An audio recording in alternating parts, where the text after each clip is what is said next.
所观众朋友来看看这新闻，讲到自2005年头一天，美国的纽奥良有人赛车去弄人阵，搁再开枪，造成15个人死亡，35人受伤。这嫌犯是一个退伍军人，伊的车顶也互警方发现讲，着这伊斯兰国的机啊。警方也伫咧怀疑讲，伊有共党的。另外，伫咧拉斯维加斯串饭店外口呢，有一台特斯拉爆炸导火，因这部分呢，佫需要来确认讲，敢是恐怖攻击。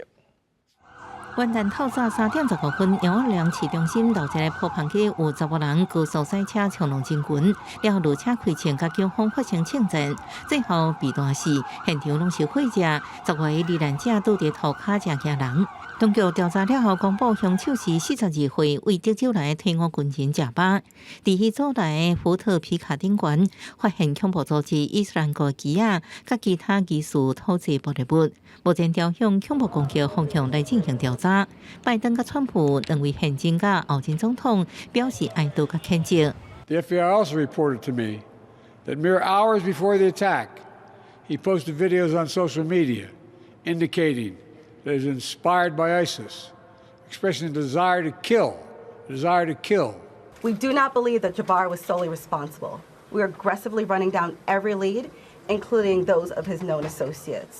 执法部门全面搜查市区，也搜查凶手伫德州休斯顿的车机，调查可能的共犯。纽奥良当天原本举行的大学美式卡球季后赛沙滩杯变强赛，圣母大学甲乔治亚大学对决也决定延赛一日。同一日早起8点40分，轿车拉斯维加斯的川普饭店外口有一台特斯拉的赛博皮卡车停伫遮，了后爆炸导火，造成车内驾驶死亡，7路人受伤。车内发现有小甲插火大的加速管甲烟火，因为爆炸力向顶悬导引，限制破坏性。边个旅馆连大厅的玻璃拢无破，警方表示这是一个单独的攻击事件，车顶无任何伊斯兰国旗啊，或者是相关的线索。